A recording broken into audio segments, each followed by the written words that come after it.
As the story begins, a man reflects that the words of his stepsister come rushing back to him, realizing that everything is his fault for having become the villain. He then recalls the moment when he ordered that Cecilia Bradley and her mother be banished from Percival. One day the king issued a truly ridiculous decree. A girl wondered what kind of woman the crown prince might prefer, while another remarked that the girl already had a fiancé. The girl responded that she would break it off, stating that if even a seamstress like her could become crown princess, then it would be worth it. Given such a decree, that belief was understandable. The decree stated that whoever taught the crown prince about love would be granted the position of crown princess, along with a fitting reward. Cecilia was present, thinking that a romance between people of different social classes would only bring misery to those around them and could never lead to happiness. She could not believe that they had been talking about the same topic since morning and wondered how their hands could move as much as their mouths. As she continued sewing, she reflected that being good at embroidery as a hobby was not enough to work as a seamstress. Her wages were already being cut because she was slow, so she knew she had to work harder. Suddenly, she heard a voice telling her not to be so desperate. The speaker said that since Cecilia had only recently arrived in this country, she might not know that the prince was famous for being incredibly handsome, and that he would obviously be able to choose freely. The girl also told her not to waste her potential rotting away in a place like this. Several girls smiled at Cecilia, and she remembered that she must never underestimate them, because if they found a weakness, they would immediately kick her down. Taking a deep breath, Cecilia stated that a prince was far too good for someone like her. One of the girls replied that this was true, since Cecilia was nothing more than a plain, dowdy seamstress. An old woman arrived and told them to stop chattering about nonsense and get their hands moving, or she would report them to the owner. She then told Cecilia that she was still young and did not need to put herself down by saying she was unworthy. Cecilia reflected on this and thought that she had only been honest when she said that a useless prince who had nothing but good looks was not good enough for her. Later, while carrying clothes through the market, Cecilia noticed that people were arguing everywhere. When she returned home, she found her mother in a sad mood and asked whether she had refused to eat her bread again. Cecilia went to her mother and told her that if she did not eat, her health would suffer, begging her to eat something. Her mother responded that it was all Cecilia's fault. Cecilia replied that having been accustomed to government food since birth, it was understandable that she could not accept black bread, and that until half a year ago, her mother had been a duchess. Cecilia then recalled how everything had begun with her father's outrageous decision to bring his mistress and her daughter to live in their main residence in the capital. Hold up. Smash like and subscribe for more hidden manga gems. Now, I dare you to comment, "I'm loving it." I bet most of you won't do it. Alright, let's continue. While it was not rare for a nobleman to have a mistress, forcing her to live in the same townhouse as his wife was an act of barbarism that defied all common sense. Thinking back, Cecilia remembered Anne and those royal blue eyes and wondered whether she was truly her father's child. Royal blue was a prestigious eye color that never appeared in anyone who did not inherit royal blood. Cecilia believed she herself had inherited light purple eyes from her paternal grandmother. Anne, meanwhile, changed her name to the more aristocratic-sounding Angelica. Beginning with her brother Leon, Angelica won over everyone around her using methods Cecilia could not comprehend. Even Cecilia's former fiancé, Crown Prince Lionel, stood beside their stepsister, protecting her as if in a fairy tale. His devotion was so abnormal that he condemned anyone who opposed Angelica, labeling them as evil. In the past, Cecilia had gone to Leon and asked him not to become so deeply invested in Angelica, but Leon responded by saying that jealousy was an ugly thing. Cecilia then wondered why this had happened at all. They were all nobles, people who were skeptical by nature, for better or worse, and not the type to easily open their hearts, even to family. Soon after, Cecilia overheard maids whispering that she was harassing Lady Angelica out of jealousy. Before long, Cecilia's standing within the manor deteriorated. Her engagement to Lionel, which had been decided since birth, was annulled.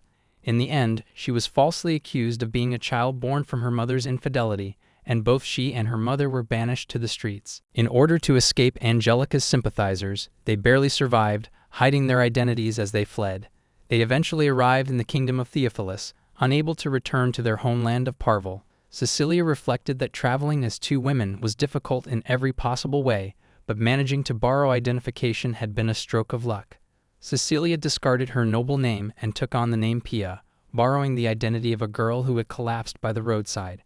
During the day, she worked as a seamstress, and at night, she earned a small pittance translating books. Back when she had been a duke's daughter, Cecilia had never known that survival required connections, or a standard of living that allowed one to maintain appearances. She had never understood that money was necessary to live, or that well-paying work, such as serving as an interpreter for diplomacy or trade, was essential. Even so, Cecilia refused to give in to despair. Stripped of the status she had been born with, even as she wore rags, burned her skin under the sun, and let her bangs hang low to hide her face, she resolved that no matter how much those who ousted her sneered, she would never trust anyone again. No matter what anyone did to her, she would not allow herself to be hurt. She believed she would survive within the environment she had been given. Her father, Shirley, had likely believed that she and her mother would die like dogs in some ditch. Instead, struggling to survive became Cecilia's form of revenge against her father and against those who had abandoned her. 6 months later, Cecilia heard girls talking about how the prince had been turning away every woman who came to see him. They said that he would not even look at a girl, no matter how beautiful she was, and one of them wondered whether the prince had some strange tastes. Cecilia thought that even commoners were gossiping like this and wondered whether the prince still could not forget Angelica. Prince Albert, who remained in his home country of Percival, had also been one of the men captivated by Angelica, and merely remembering this made Cecilia feel sick. The feuding among the young men who were meant to shoulder the country's future did not stop there. It spread through Melly, throwing high society into chaos and ultimately causing a harmful decline in the royal family's power to unify the nation. Cecilia believed that no matter what she said, no one would listen. Since she had been labeled as Angelica's enemy, she stopped caring about that country's future even before her engagement was annulled. In fact, she felt a sense of joy at being released from her duties as the future queen. That alone showed how thoroughly the country had been thrown into disarray by Angelica's actions. As for Albert, from Cecilia's perspective, he seemed to be behaving well enough to avoid causing any diplomatic incidents. However, the fact that he returned to his homeland shortly after Cecilia arrived in this country suggested that he had likely been brought back because he could no longer control his behavior. A royal's most important duty was to leave behind offspring for the future. For that reason, the crown prince's marriage was a matter of great concern to the people. If the direct line of succession were broken, a struggle for the throne would erupt, plunging the country into chaos. Furthermore, Albert turning 21 that year without a fiancée, let alone a wife, was an utterly abnormal situation. Cecilia thought that none of this mattered to her anymore. By working as a seamstress and translating books on the side, she had managed to save enough money. Recently, she had finally been able to dress properly and begin working as an interpreter. She considered herself fortunate that a merchant who had seen her translations hired her as his personal assistant and even offered to pay for her preparation. She then reflected that after moving to a safer place, her mother's condition had improved significantly. It seemed that her mother was gradually accepting reality, and Cecilia believed that if they continued living this way, her mother might one day return to the person she used to be. The merchant approached Pia, Cecilia's assumed name, and asked her to bring tea to the guest. Cecilia agreed. While preparing the tea, she thought that although she was nominally an interpreter, in reality she was more like a servant, doing whatever chores she was ordered to do. As she carried the tea, she reasoned that even if it was called menial work, books were handled by educated people who could read, so she would not be treated poorly. Pia had sworn never to trust anyone again, yet in that moment, she let her guard down completely. When she entered the room, she froze in shock. Standing there was someone who should not have been there at all. Cecilia stood frozen, wondering why Albert, the crown prince of this country, was in a place like this. She strongly doubted that her earlier reaction had been enough to fool him. Even though they had once been childhood friends, Albert had been completely charmed by Angelica, turning Cecilia into his enemy. There was even a chance that he might capture her and hand her over to Angelica. Cecilia considered whether she should simply run away, even after finally managing to secure a stable life. She remembered how her mother, once so youthful, had wasted away beyond recognition in such a short time during their aimless journey. Night after night, Cecilia had soothed and coaxed her mother as she screamed and thrashed in her sleep. And there were days when Cecilia waited desperately for morning, feeling as though she might break down and cry. The only reason Cecilia had made it this far was because she wanted to prove her father and Angelica wrong. Even after overcoming those hardships, the lingering presence of Angelica now threatened to steal her place once again. Cecilia wondered whether she should take her mother and flee together, or deny her identity as Cecilia once more. She noticed the man standing beside Albert and recognized him as Serge, the man who had accompanied Albert during his study abroad trip. The pain in Serge's gaze made her avert her eyes. Albert addressed Cecilia, and she responded by stating that, as she had said before, she believed Albert had mistaken her for someone else. She thought that if she had known this would happen, she should have cut her hair short. When Serge asked for her name, Cecilia introduced herself as Pia and stated that she had no surname. When Albert called her Pia, Cecilia felt that being addressed by that name by someone from her past made it seem as though her former self had truly died. As Albert was about to say something more, the merchant arrived and apologized for having kept them waiting. After some time, Albert and Serge departed.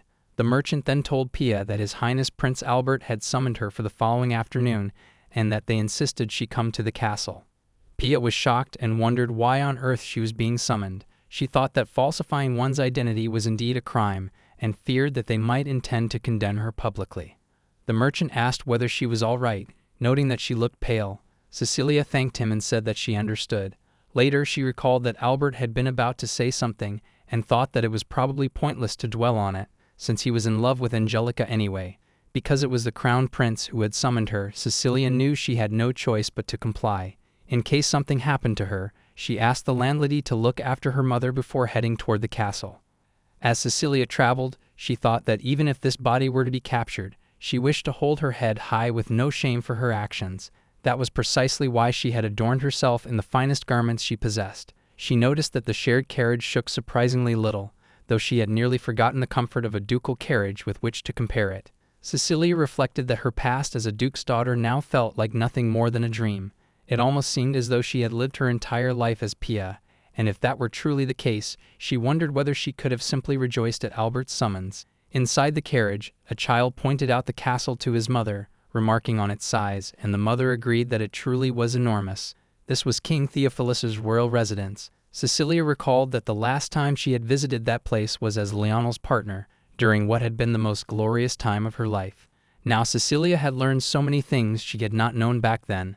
The pain of being betrayed by those she had believed in, the reality of common life where pretty words meant nothing, the harshness of doing housework with her own hands, and what it truly meant to hate someone.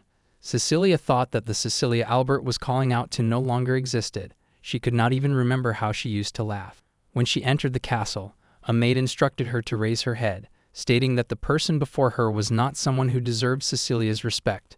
They proceeded toward a massive gate, and Cecilia felt a surge of anger when the maid left her there. A guard opened the gate and showed her the way.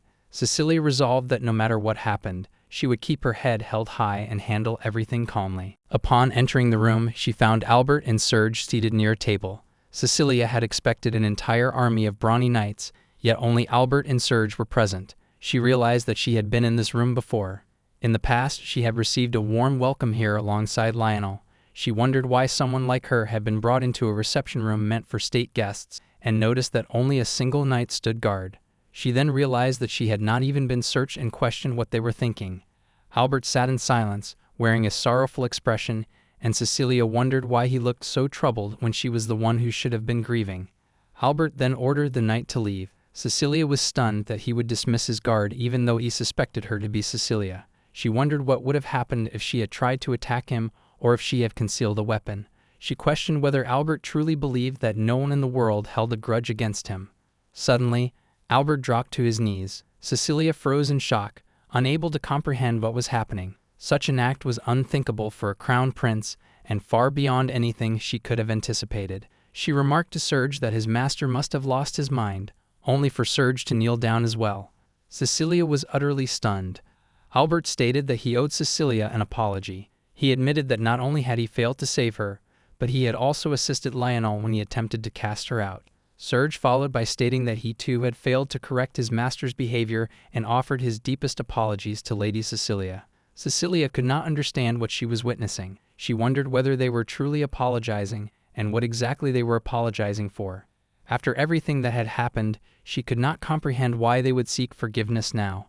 Her mind could not keep up with the weight of the apologies being offered by the two men. Cecilia was bewildered by the sudden apology.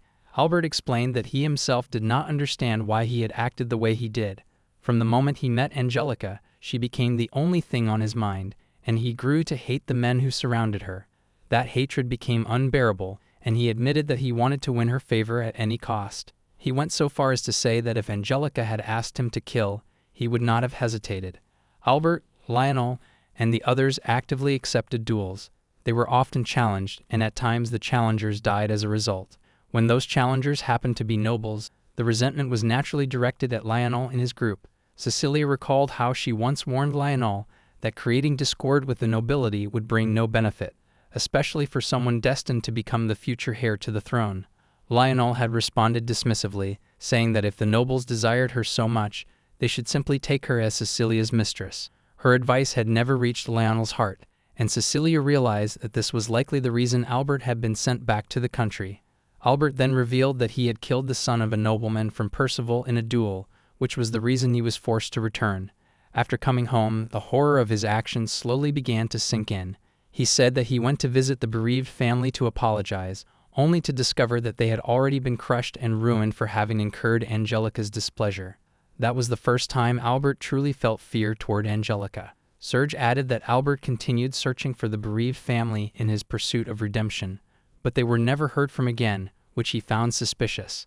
Later, Serge heard a rumor from a book merchant about a woman who could translate books and possessed a vast amount of knowledge.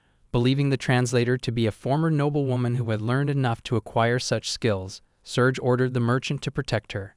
Cecilia became angry, realizing that even being hired by that company when she was at her lowest point might have been part of Albert's plan all along. She stated that the past of the nobleman's son Albert had killed, and the suffering that followed, had nothing to do with her. She demanded to know what they expected her to do. Albert grew sorrowful and admitted that no matter how many times he apologized, it would never be enough. Even though Cecilia had been his friend, he had failed to save her, and he deeply regretted that fact. At that moment, Cecilia cut him off, stating that if Albert continued apologizing, she would be forced to forgive him, yet forgiveness was impossible for her. She explained that she could never forgive the misery of surviving on weeds to stave off hunger. Shifa added that Albert could never understand the pain of submitting to a vulgar man, and questioned whether he expected her to forgive such humiliation simply because he had knelt. Albert was visibly shocked. Cecilia then stated that she could not forgive any of it. She made it clear that she never wanted to be involved with that country or any of them ever again. She said that if her presence was such an eyesore, she would leave the country, as she had already learned that she could do whatever it took to survive. Albert began to cry. Cecilia wondered why he was the one shedding tears, as it was the first time she had ever seen him cry. She recalled the imperial studies taught by their tutor, which stated that those who stand above others must never show their emotions. A king must not shed tears, no matter who stands before him, and instead must allow others to cry in his place. She then asked whether Albert had received the same education and questioned why he was crying. Albert answered that it was because Cecilia herself was crying. Cecilia became confused, wondering when she had started crying at all. She raised her voice, insisting that Albert was the one who had cried first and questioning whether he was pitying her. Albert denied this, stating that he was cursing his own helplessness for being unable to do anything for her during her darkest hour. He admitted that if it were possible, he would tear apart the man who had forced himself upon Cecilia, limb by limb. Serge interrupted with an apology for speaking out of turn and cautiously asked where that vulgar man was now. Cecilia questioned why he would ask such a thing. Serge responded by swearing that he had no intention of humiliating Lady Cecilia, but explained that his master might actually go and kill the man, so he was merely being cautious. Cecilia was shocked by this and wondered why they would go so far as to talk about killing someone. She thought that perhaps they had awakened to the thrill of taking lives. She then asked what they meant by asking where the man was, explaining that they had parted ways once they arrived in this town, since the contract only lasted until their arrival. Albert and Serge looked confused by the mention of a contract, so Cecilia explained that it would have been reckless for two women to travel alone. She revealed that she had used the money from selling her jewelry to hire guards.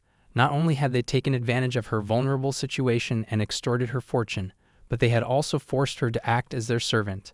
When Serge remarked that those men had vulgar faces and suddenly froze, Cecilia became confused. Serge then asked whether doing whatever a man said meant exactly what it sounded like. Cecilia questioned what he was talking about, stating that she had been saying the same thing from the very beginning. Both men stood frozen in place, and suddenly Albert collapsed. Cecilia cried out Albert's name, but then abruptly stopped. Serge urgently called out for His Highness to stay with them. Cecilia observed that Albert's complexion was good and his breathing was steady, so there did not seem to be anything immediately wrong. Still, she wondered what on earth had happened for the crown prince of all people to fall to his knees and collapse right in front of her. She reflected that she had been expressing her emotions far too openly lately, and today's exchange had completely drained her. She refused to kneel down and help treat him, knowing that doing so would make it seem as though she had forgiven him. When Albert regained consciousness, he apologized for losing his composure. Cecilia responded coldly that she would never forgive him for all eternity. She warned him not to assume that everything would go his way simply because of his high status, reminding him that one day he could certainly be dragged down from that position. Cecilia paused, thinking that, as expected of the crown prince, he was frighteningly intense when angered. She then turned around and declared that she had absolutely no intention of getting involved with those people ever again, demanding to be released at once. As Cecilia moved toward the gate, Albert stopped her. He stated that he could not allow that to happen, explaining that he had not summoned her merely to apologize and that, if possible, he wished to lend her his aid. Cecilia was confused by this. Albert continued, explaining that the events surrounding Angelica were far too strange, as if she were manipulating the men around her exactly as she pleased. He added that Percival was now in an even more dire situation than when Cecilia had left. Albert further warned that if a civil war were to break out, their country would not escape unscathed. In fact, he revealed that there was already a faction plotting to incite rebellion in order to absorb their nation into their own. Albert explained that this was precisely why he needed the help of the one person who had remained rational until the very end to prevent what was coming. Cecilia responded coldly that she could not care less about what happened to a country like that. Albert then asked whether she intended to keep running away from Angelica forever, even to the ends of the earth, and questioned whether it was not time for her to launch a counterattack, since she was not the type to simply endure being beaten without resistance. Cecilia reflected that Albert knew very well how much she hated losing. Serge suddenly exclaimed that everything was happening far too quickly and urged Lady Cecilia to take her time thinking it over, noting that she must be exhausted. He suggested that she rest at the castle for the day, explaining that they had prepared a warm welcome for her. Cecilia was shown to a guest room. Afterward, Albert told Serge that he felt relieved that she had agreed to stay at the castle for now. Serge replied that he was relieved as well, admitting that once he learned Lady Cecilia was in their country, Albert had been visibly restless. Albert then remarked that Serge must have known she was in the country much earlier and asked why he had not acted sooner if he knew where she was. Serge explained that they had only recently been able to confirm that it was truly her. Moreover, His Highness had not been in any condition to meet anyone due to the lingering side effects of dispelling the charm magic. Serge added that they were fortunate the witch noticed the kingdom's summons, because otherwise Albert would still have been rampaging about, screaming Angelica's name. Albert remarked that both of them had their curses lifted at the same time and questioned why Serge had recovered faster, calling it unfair. Serge explained that Albert had spent far more time with Lady Angelica than he had. There were even periods when Serge had been deliberately kept away from her. He added that he had heard charm magic only affected those who already harbored even the slightest affection, and speculated that because he was cool, the magic might not have taken hold as strongly. Serge further explained that according to the witch, the caster who placed the spell on them was highly skilled. The thought that a neighboring nation was being manipulated by such an opponent gave him a headache. They both considered that the caster was likely Angelica herself, or someone very close to her. At present, their country and Percival were bound by a peace treaty. Albert then realized that once the charm magic had been dispelled, the caster might have attempted to kill him, and he admitted that they could not deny that possibility. Serge responded that it was fortunate Albert had not died. When the curse broke and Albert began regaining his sanity, he had deeply repented his atrocious actions and impulsively attempted suicide. However, he had failed to stop the persecution of Cecilia, an old friend, and in fact regretted his own involvement in it the most. Albert then recalled the words Serge had used to stop him, reminding him that if His Highness died, there would be no one left to protect Lady Cecilia once she was finally found. Serge affirmed this, stating that for Cecilia's sake, he endured the painful side effects of the curse breaking and forced himself to regain his reason. Albert reflected that it was true what people said about seeking the family of the deceased, and that it was fortunate Cecilia's translation work had caught the attention of a merchant who frequently visited the castle. Serge admitted that he had been deeply shaken when Albert began to cry, but he was relieved that nothing had happened to Miss Cecilia. He added that if the reality of being at the mercy of men was as dreadful as they imagined, then her survival was nothing short of remarkable. Albert wondered whether he himself could have maintained his composure, considering who Cecilia was to him, as she had been his first love. Serge then mentioned that it had been decided from their very first meeting that Cecilia would marry Lionel. At that point, Albert abruptly told Serge to stop, stating that it was rude to speak of such things. Serge fell silent, understanding that his master was once again concealing his true feelings. The next morning, a maid came to ask whether Cecilia was awake. Cecilia recalled that she was in the royal castle of Theophilus. While having breakfast, she thought that normally at this hour she would be preparing her mother's lunch and rushing out of the house. However, she had made her mother's protection a condition for staying in this castle. She then reflected that if what Albert and the others had said the previous day was true, then it seemed she could trust them to take care of her mother. The maid then appeared again and said that, if Cecilia was agreeable, His Highness wished to see her again that afternoon, and asked whether she would like to change her clothes. Cecilia thought that the meeting was not mandatory and replied that even if she wanted to change, she had not brought any other dresses with her. The maid told her not to worry about the dress, explaining that a dress had been made some time ago as a gift for her. Cecilia became confused and remarked that Albert was not close enough to her for them to be exchanging clothes, and that as for relatives, his brother was her fiancé. Moreover, she pointed out that detailed measurements would be needed to make a dress in the first place. The maid became awkward and said that she was not supposed to tell the princess about what they had just discussed, asking her to forget everything she had said. Cecilia fell silent. Cecilia then said that she appreciated the offer, but her size had changed quite a bit over the past year, and asked for a skilled seamstress to be called at once. She thought that she had never imagined she would be in a position to summon a seamstress again. The seamstress arrived and adjusted the dress. When Cecilia saw it, she thought that it was the same blue-violet color as Albert's eyes and wondered if it really had been a gift meant for someone else. The maid said that everything would be fine and told Cecilia not to worry herself, addressing her as princess. Cecilia questioned why she was being called princess and wondered how Serge had explained things. As they walked, Cecilia noticed the courtyard and thought that only a select few with royal blood were allowed there. As a child, she had always dreamed of entering this place at least once. She then asked the maid whether it was truly acceptable for her to be in such a place, and noticed that every time she asked this question it was ignored, which made her assume that it was safe. After a while, Cecilia thought that even the boots must have been prepared specifically so they could walk through the garden. Then she saw Albert sitting on a bench in the garden. When he noticed her, he questioned why she was there. Cecilia apologized and called out to the maid, saying that they really should not have come into the garden. Albert blushed and asked about the dress. Cecilia again called out to the maid, asking whether she really should not be wearing this dress either, and wondered what on earth the maid was thinking. When Albert questioned why a witch was with Cecilia, Cecilia froze. She thought that Albert had been toyed with by Angelica only to end up mistaking a maid for a witch, and felt that he was an utterly disappointing prince. She then wondered how he could possibly make such a mistake. At that moment, the maid used magic and revealed her true form. The witch laughed and said that it had been fun, and that Cecilia had passed with flying colors.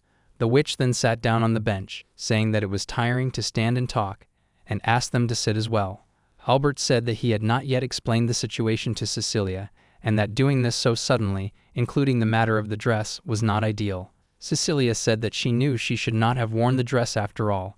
Albert replied that he had put a needle to it to adjust the size and that he would return it to its original state later. He then added that the dress was fine as it was, that this was not what he had meant to say, and that it suited her very well. Cecilia thought about being complimented while wearing a dress. It felt just like old times, and Cecilia asked what the witch meant by that. She then noticed the woman's silver hair and red eyes, and wondered why she had been convinced until now that the witch was merely a maid. The witch pointed at Cecilia and used her magic, and a powerful wind suddenly surged around them. Albert immediately grabbed Cecilia. When the wind stopped, both of them realized how close they were and found the situation awkward. Then a ball suddenly appeared floating in the air before them, and Cecilia felt a strange sense of nostalgia as she looked at it. The witch remarked that it was splendid, saying that it seemed to have used quite a bit of power to protect them, yet had somehow survived. Cecilia wondered what on earth it was. The witch then explained that the object was a guardian spirit that protected Cecilia.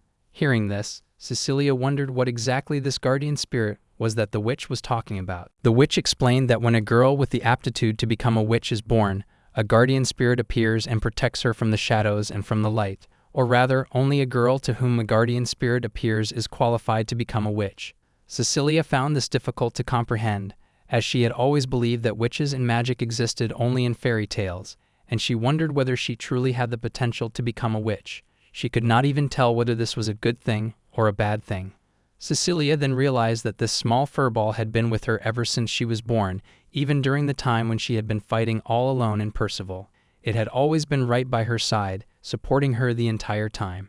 Back then she had been forced to stand against everyone on her own, but perhaps she had not lost sight of who she was because this little being had been with her. Suddenly, the furball jumped toward Albert. The witch explained that this was only a temporary form for now, but once its magic recovered, it should be able to return to its true self. In order for that to happen, Cecilia would need to undergo training to become a witch. Cecilia became confused at the mention of training. The witch then explained that if the guardian spirit's power were to return, defeating the witch nesting in the neighboring kingdom would be easy. However, under the current circumstances, it would take decades for its power to fully recover, which was why training was necessary. Cecilia asked whether the witch meant that there was also a witch in Percival. The witch affirmed this and stated that the one who had cast the charm spell on Albert and driven the country mad was none other than a witch like herself. She added that it was magic of the worst possible taste, twisting people's wills and manipulating them however one pleased. Cecilia then thought of Angelica and realized that, in other words, every single tragedy caused by her had actually been the result of magic. Cecilia felt that it could not be helped, as it was not something she intended to speak aloud. She asked why it had to be her, explaining that she simply wished to live a quiet life from now on. She added that she no longer had even a shred of desire to stand against that woman or to save her father or her former fiancé, and that she did not care if that kingdom fell into ruin because of it. She questioned why she was being told to become a witch when she did not even know what that truly entailed. The witch fell silent for a moment, then smiled and said that Cecilia was absolutely right. She then asked her to take a seat. Suddenly, Albert raised his voice, but the witch pinched his nose and told him not to get so angry. Cecilia thought that Albert was being played like a fiddle and asked whether the witch was using charm magic on him as well. The witch asked Cecilia which she thought it was. Cecilia replied that either way was fine with her, as it had nothing to do with her anymore. The spirit ball trembled, and the witch told it not to worry, apologizing to the girl who bore the qualifications of a witch. She said that it had been so long since she had interacted with humans that she had taken her little prank too far. She then introduced herself as Shifa, explaining that it had been ages since she had spoken like this and that she had lost her sense of how to act. Cecilia asked whether this meant that Shifa did not usually reside in this country.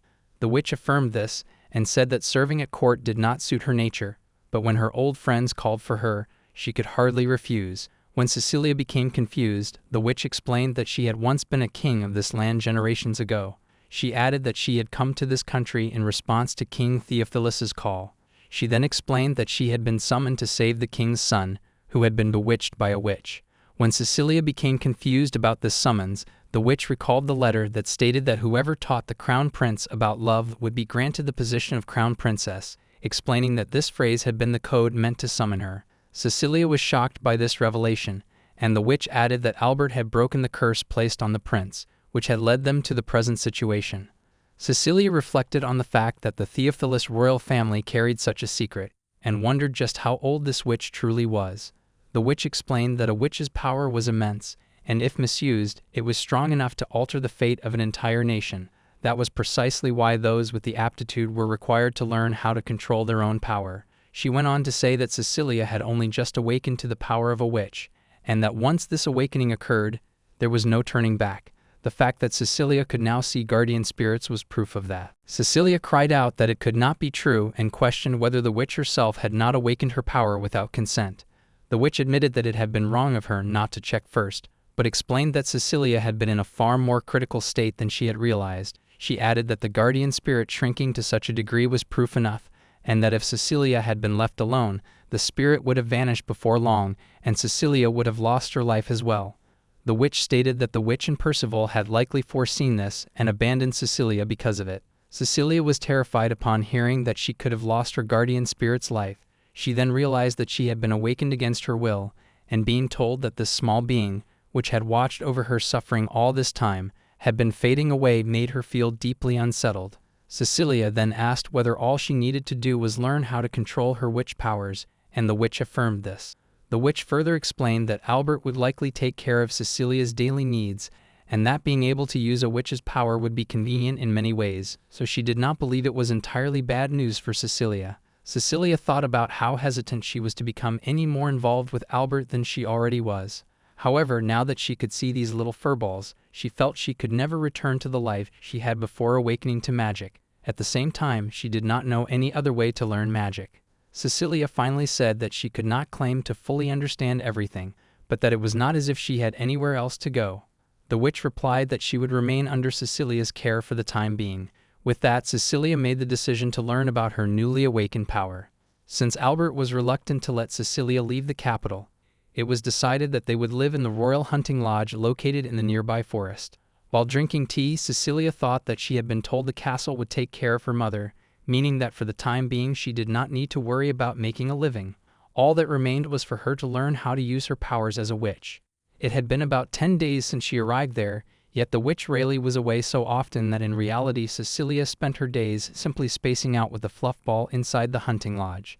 She reflected that her daily routine consisted of waking up, doing the laundry, preparing her own lunch, and then going out to explore the surroundings. One day Rayleigh suddenly returned, and Cecilia felt genuinely happy to see her. Cecilia complained that Rayleigh should stop slamming her body into the door every single time, and asked whether she could not come home in a more normal manner. She then asked Rayleigh whether they were really going to continue living like this, and whether they were not supposed to stop Angelica from doing whatever she pleased. Rayleigh asked whether Cecilia had finally worked up the nerve to fight the witch who had tried to drive her out. Cecilia was stunned by this. She questioned whether there was any reason for her to fight Angelica at all, and asked whether Rayleigh herself could not handle it instead. Rayleigh laughed in response. Rayleigh then explained that there was no reason for that whatsoever, stating that she had only treated that boy because he had ties to the royalty of Theophilus, and that she knew nothing about a country called Percival. Cecilia became awkward at hearing this. Rayleigh then said bluntly that Cecilia thought too much about unnecessary things, that she had suffered enough until now, and that she should simply take it easy and get some rest. Cecilia scolded Rayleigh, pointing out that Rayleigh had not taught her a single thing about the techniques of becoming a witch, and reminded her that she had said it could be life-threatening if left unattended. Rayleigh replied that Cecilia was simply too impatient, and that this was why she ended up unable to see the things she was supposed to see. Cecilia asked what Rayleigh meant by the things she ought to see, but Rayleigh responded that she was going to bed, saying that a lack of sleep was the greatest enemy of beauty. Cecilia then asked whether beauty had anything to do with the art of becoming a witch. Rayleigh affirmed this and urged Cecilia to hurry up and go to sleep as well.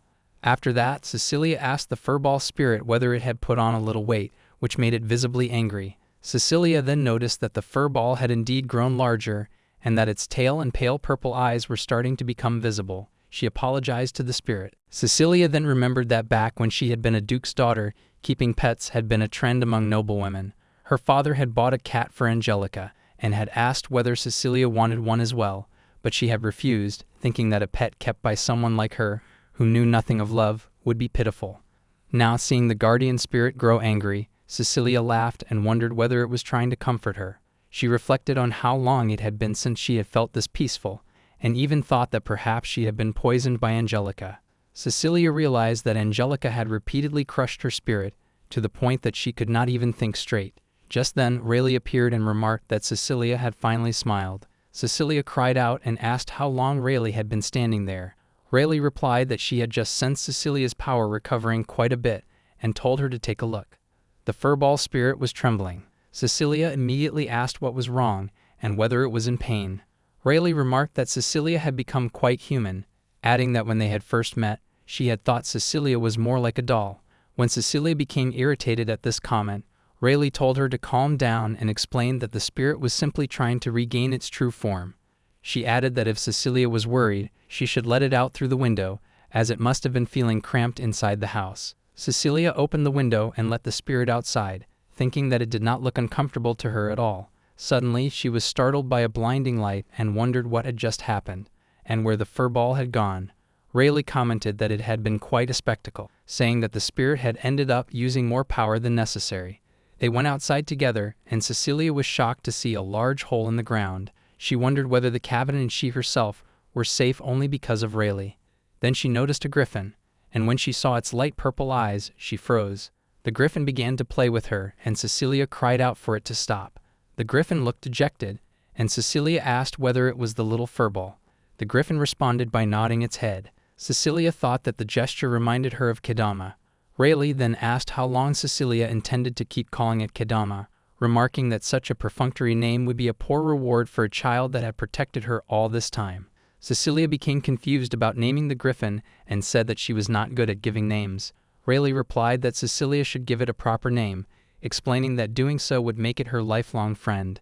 The griffin blushed at this. After thinking for a moment, Cecilia chose the name Hepatica, explaining that it was the name of her favorite flower, a lovely blue-violet bloom that pushed its way through white snow. She declared that its name would be Hepatica. Hepatica flapped its wings, and Cecilia told it to stop because the gust was too strong.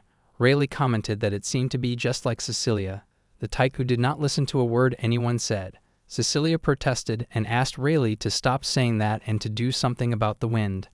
At that moment, Cecilia noticed light gathering toward Hepatica. Then, when she closed and opened her eyes, she found herself lying in the arms of a girl on a bed, wondering where she was and thinking about Rayleigh. The girl cried out in surprise that Cecilia was awake, and Cecilia wondered who this child was. Rayleigh entered the room, and Cecilia noticed a fine folding screen, realizing that this was no longer the hunting lodge. The girl burst into tears, saying that she had thought Cecilia would never wake up. Cecilia became aware of how dry her throat felt.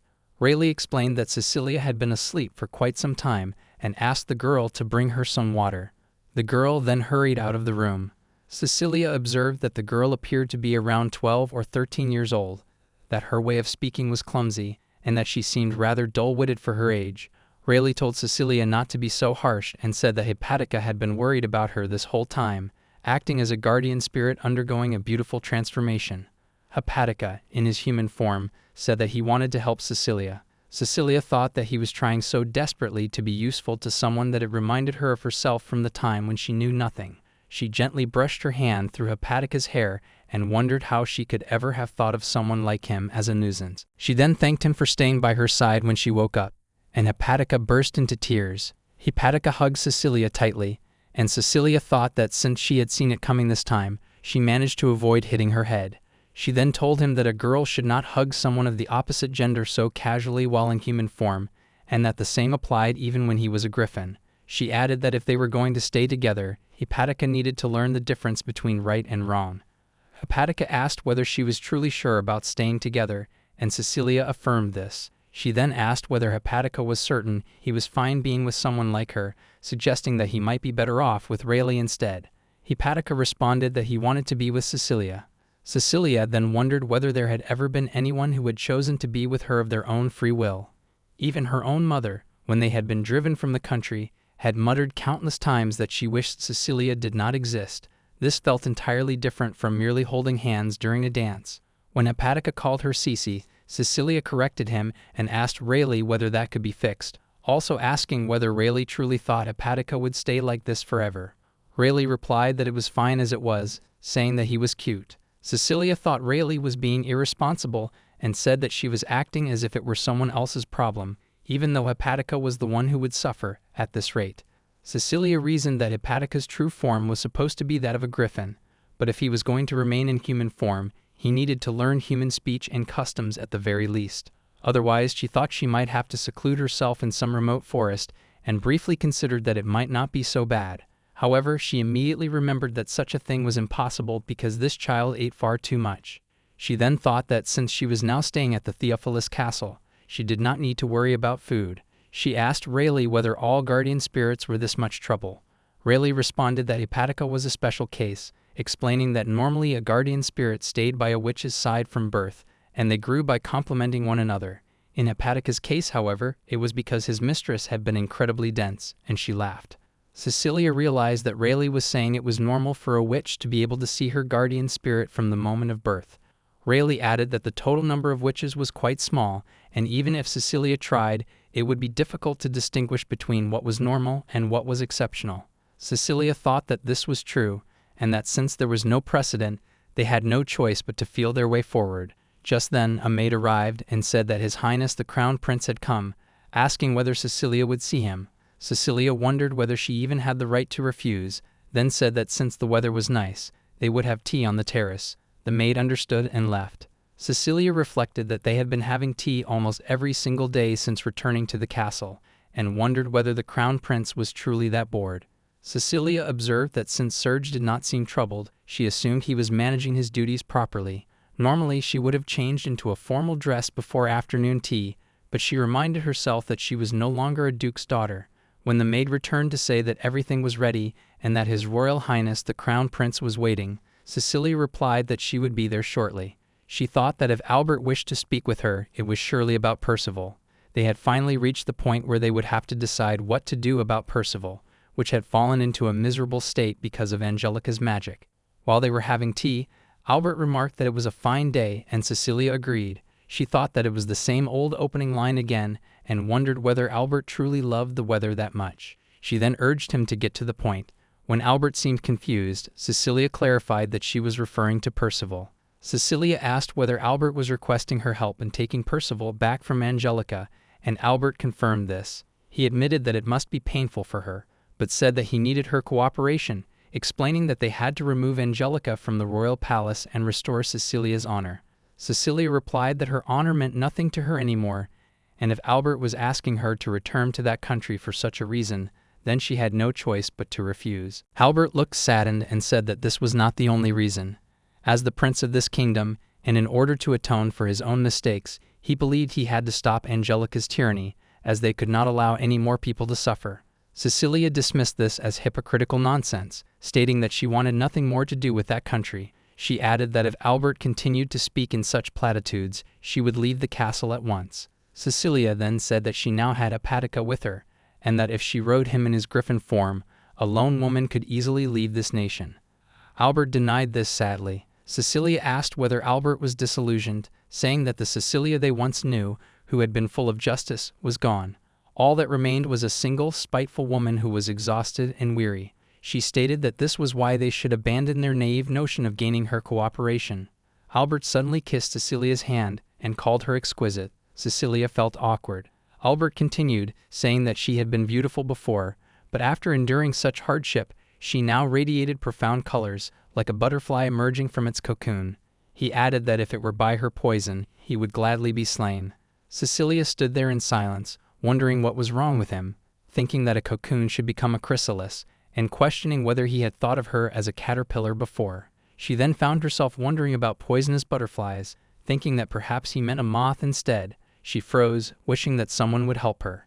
Cecilia tried to pull her hand away and asked him to let go, but when she attempted to shake him off, he only held her tighter, pinning her in place.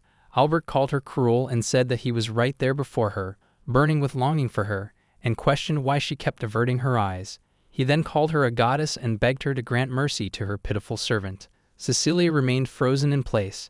Hepatica continued eating calmly. When Rayleigh burst out laughing, Cecilia shouted at her to stop and demanded that she do something, declaring that Albert had completely lost his mind. Cecilia wondered about the prince, who was acting so strangely, and questioned what on earth had happened to Albert. She thought it resembled how Angelica had behaved before. When she noticed Rayleigh laughing, she shouted at her, and Rayleigh stopped her magic. Albert then stood still for a moment, and Cecilia wondered if things had returned to how they were before. Albert stated that they were getting nowhere, and that his memory felt a bit hazy, then asked whether he had done something rude to Cecilia. Cecilia told Rayleigh to stop laughing and instead explain what on earth that had been just now. Rayleigh responded that Cecilia could even call it a side effect, and in short, Albert had been charmed by her. Cecilia became confused, thinking that Angelica had been the one who charmed Albert, and that she herself did not even know how to use magic yet.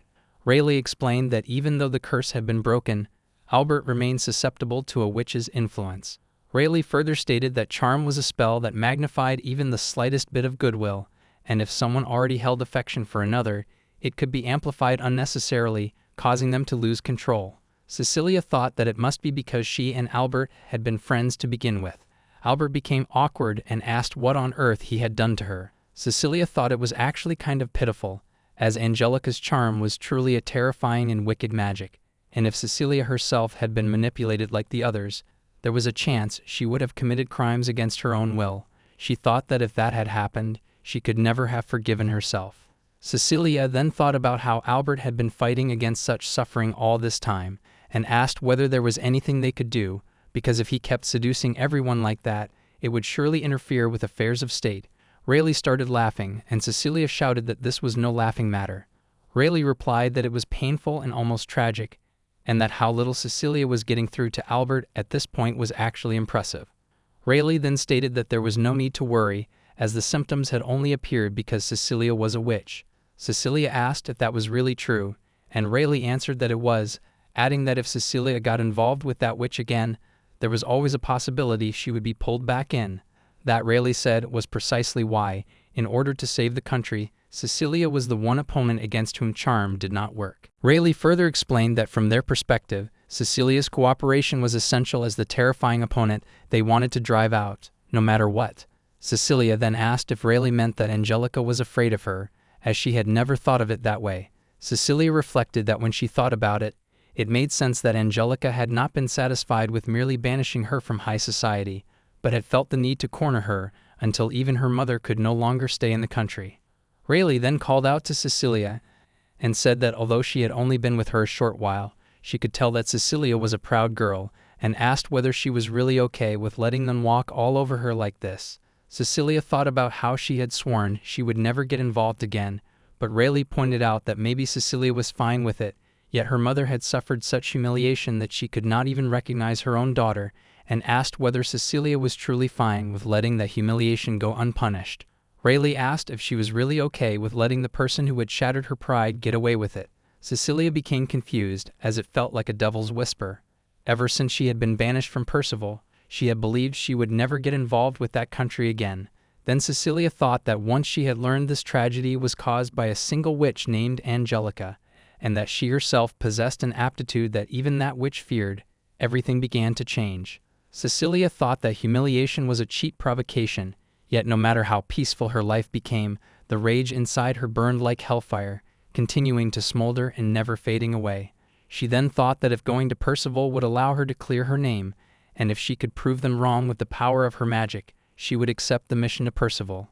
They looked at Cecilia, and Rayleigh stated that this was hard for her to say, but she knew full well that going to Percival was dangerous. In order to reach the royal capital of their neighboring country, Percival, they would have to pass through the Duchy of Bradley, which bordered Theophilus, the territory held by Cecilia's family. Cecilia thought that after she had been exiled, the scandal about her being an illegitimate child had not spread yet, and that she could have passed through if she pretended to be a commoner. Cecilia then stated that she was sure people in the capital and the territory were cursing her name, and asked Albert whether he was not the one who wanted her to go to that country. When Albert remained silent, Cecilia shouted and told him to stop acting like the victim, as he was the perpetrator in this matter. She stated that Albert had killed a Percival noble and had lent a hand to Angelica, the root of all evil, who had helped ostracize her. She further stated that there was no way it could all be blamed on the charm, nor could it be dismissed as something that was not his own doing, because to the victim none of that mattered. She then asked whether, if Albert were killed, he could accept it if he were told that it had not been intentional.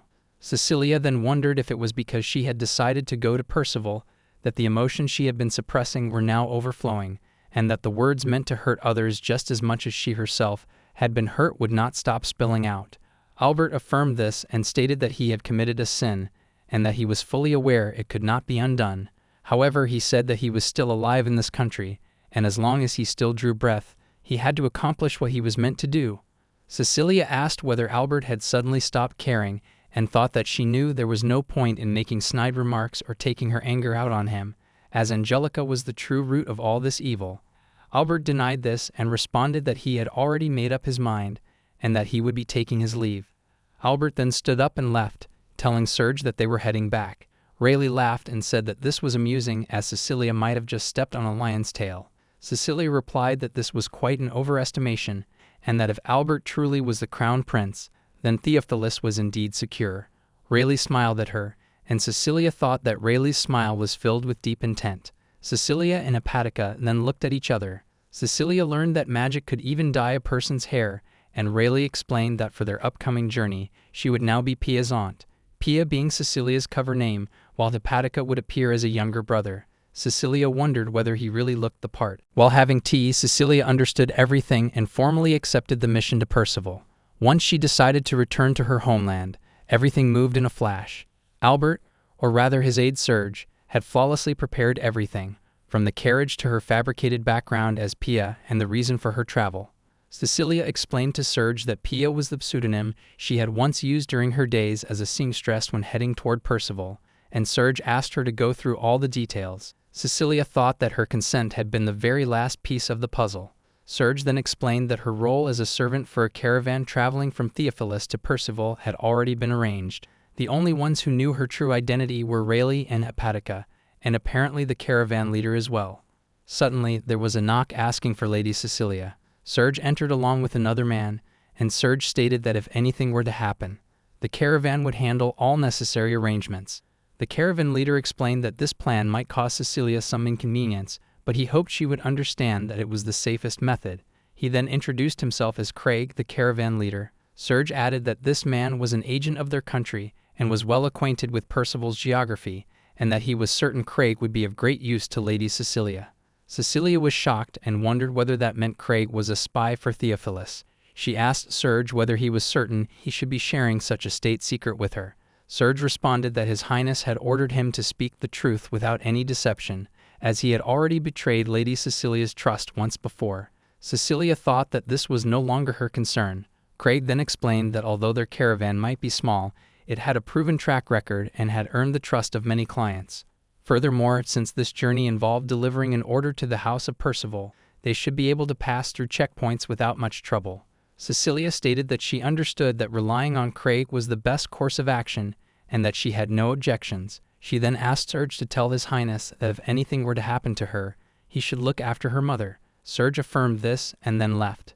Cecilia had not seen Albert once since their conversation in the garden, and she wondered whether he had been offended by her attitude or if he was simply busy with official duties. She thought that either way was fine, and that it would honestly be a relief if she never had to see his face again. Cecilia then stated that if they were truly sincere about not piling up lies, she wanted them to arrange things so that her mother could live in peace. She thought that this was about the only real wish she had left. Cecilia reflected that she used to have so many wishes and desires, but not anymore. Hepatica called out to her, addressing her as Cici, and Cecilia called him Kanashi in return. Kanashi asked whether Cecilia was sad, and she denied it, thinking that he was probably about to stretch her clothes again, even though they were made of silk. Kanashi replied that he was right there with her, and that she was not alone anymore, and he hugged her. Hepatica then thought that he really needed to fix his habit of hugging people whenever something happened. Rayleigh appeared and told Hepatica to stop clinging to the girl. Later, as they boarded the carriage, Cecilia thought that the carriages were normally separated by gender. Still, she was glad they allowed Hepatica to ride with them. She did not know why, but she felt uneasy whenever she took her eyes off him. A lady asked Cecilia how far they were traveling and then introduced herself, saying her name was Martha and that she traveled from place to place like this, singing songs. Cecilia wondered about it, and Martha explained that the girl with her was her partner Sarah. Before asking for their names, Cecilia introduced herself as Pia, Hepatica as Pia's little brother, and Rayleigh as Pia's aunt, following the backstory they were using. Martha replied that it was nice to meet them and said that since meetings like this were rare, she would sing for free. She asked if they had any requests, and when no one answered, she told them not to be shy. One girl then asked for the princess's song, and Cecilia wondered whether it was really such a famous song. Martha agreed, took out her banjo, and began to sing. The song told of a witch who visited a girl living in an orphanage and whispered that she was actually a princess. The girl's eyes were blue, as beautiful as sapphires, and that eye color was said to be proof of her royal blood. The witch took her to see her real father, but in her place was a fake villainess, living freely as she pleased. Watching the woman who had taken her place happily engaged to the prince, the girl made a wish to the witch, wanting to take everything back from that woman, her wealthy father, her kind younger brother, and her position as the prince's fiancé. Sometimes another charming man would appear, and the girl's heart would waver. There was a brilliant count's son, a general's son skilled in swordsmanship, and a beautiful prince from a neighboring kingdom. Toyed with by their advances, the girl, once the prince's fiancée, eventually rose to the position of queen. As she listened, Cecilia suddenly remembered the song well. The duke who was the father, Leon, the kind younger brother, Lionel, the prince and fiancé, and Albert from the neighboring kingdom all came to mind. She thought that although no proper nouns were used, this was a story of events she herself had experienced, told from the exact opposite perspective. Cecilia felt sad, thinking that it was a story created solely for the happiness of a princess, where the misfortune of the mother and child was hidden away. Hepatica and Rayleigh noticed her expression, and Martha asked whether Cecilia was feeling a bit carriage sick. Other girls praised Martha's singing, and Cecilia thought about how an event that could cast someone into the depths of despair could be turned into a fairy tale women longed for, simply by changing the way it was told. Cecilia laughed and said that it was a masterpiece, apologizing as she explained that it was just such a lovely song. She then said that she had never heard it before and asked whether it was famous in Theophilus. Cecilia wondered where on earth the song had come from, thinking that she needed to gather as much information as possible, since the part about the orphanage at the beginning was news to her. She reflected that she had never even thought about where Angelica had come from. From Cecilia's perspective, Angelica had simply appeared one day as her father's illegitimate child. Cecilia thought about how it was common for nobles to keep mistresses and father children, yet for some reason her father, who was always strict, had been gentle only toward his mistress and her daughter Angelica. Before long, even the servants had become sympathizers of the mistress and Angelica. Although Angelica could have anything bought for her, for some reason she wanted everything Cecilia owned, her jewelry, her dresses, and even her fiancé. Martha replied that the song was famous in its own way, but she supposed it was no surprise that Cecilia had not heard of it. Cecilia asked what she meant by that, and Martha explained that it was what she would call an underground hit. It was not the kind of song sung before large crowds, because it tended to put men in a bad mood. She added that it was popular with women, so she sang it at all female gatherings or for little girls. One girl said that if she claimed to like a song like that, her husband would only make fun of her, and another girl agreed, saying that was why they rarely got to hear it, even when traveling performers passed through. Cecilia thought that she must have been lucky to be present for such a rare opportunity to hear the song. The princess's song was never sung before men and never even mentioned by women, and Albert and Serge likely did not even know of its existence yet. Cecilia then said again that it was a lovely song and asked whether it was based on something that had really happened in some country. The girls fell silent, and Martha laughed awkwardly, saying that Cecilia was quite the dreamer. The other girls replied that it would be wonderful if it were true. Cecilia thought that no one even suspected it was based on real events, and she was glad it had lightened the mood, though she had not expected them to laugh so much. Cecilia then called out to Rayleigh and noticed that after hearing the song, Rayleigh's expression had grown serious. The carriage came to a halt, and everyone began to relax. Rayleigh then told Cecilia that the song which stirred a maiden's heart was, in fact, a witch's spell. Cecilia was shocked and asked what Rayleigh meant by that. Rayleigh explained that witches were considered heretics, and whenever humans discovered them, they were cast out. Because of this, witches excelled at blending in among people and possessed many ways to influence them. Cecilia grew uneasy and wondered if Rayleigh was saying that the song itself was dangerous. She thought about the princess's song and how it seemed to trace the very events unfolding in Percival, despite no one knowing its origin. Cecilia considered that this might simply be how songs from traveling minstrels were, yet the lack of information surrounding it felt eerie. Rayleigh affirmed her concern. Rayleigh explained that among the people on the carriage were members of merchant caravans, as well as travelers who had paid for passage for their own safety. Despite coming from different backgrounds and separate communities, they all recognized it as the same song. Rayleigh further stated that this meant a considerable amount of time had passed since the song first became popular. It was not something that had started in recent months, but at least 2 or 3 years ago, possibly even longer. Cecilia was shocked and said that such a thing was impossible, because 2 years ago was exactly when Angelica had first come to the Duke's house. Cecilia then realized that if the song had begun circulating more than 2 years earlier, it meant the lyrics have been a perfect prophecy of the events that later unfolded in Percival. In other words, even before Angelica had been welcomed as a daughter, she had already intended to drive Cecilia out and take her place as Crown Prince Lionel's fiancée. Cecilia realized that she had been dancing in the palm of Angelica's hand all along. Rayleigh then stated that every witch had her own specialty, and that the one nesting in Percival was likely a witch who manipulated song. When Cecilia wondered what that meant, Rayleigh explained that the more people sang the song and the farther it spread, the stronger the song witch's magic became. She added that the enemy likely hoped to teach the song to traveling performers before making their move, allowing it to spread across the land. If the right person heard it, they might realize it was about Percival, but as long as only commoners, and especially women, were listening, no one would notice. Rayleigh further stated that even Cecilia herself had not heard the song until today, and that unnoticed spread was exactly how the witch had gained her power. Cecilia thought that for Rayleigh to be speaking so much, she must feel a deep sense of danger from the witch who manipulated Song. Cecilia found the idea loathsome and thought of her as the Witch of Song. She then wondered whether someone like her could truly go to Percival and defeat such a witch. The next day, while riding in the carriage, Rayleigh asked Cecilia to listen, explaining that one of the mercenaries traveling with them had tried to flirt with her and asking what she should do. Cecilia felt awkward and told Rayleigh to do whatever she wanted, thinking that Rayleigh had only seemed serious on the first night. Cecilia then reflected that speaking of mercenaries, everyone had been making a fuss about there being a handsome man among them. Between the excitement over the princess's song and the many young women in the caravan, romance became a frequent topic of conversation. Cecilia thought that since she had had a fiancé from the moment she was born, she had lived in a constant state of disbelief.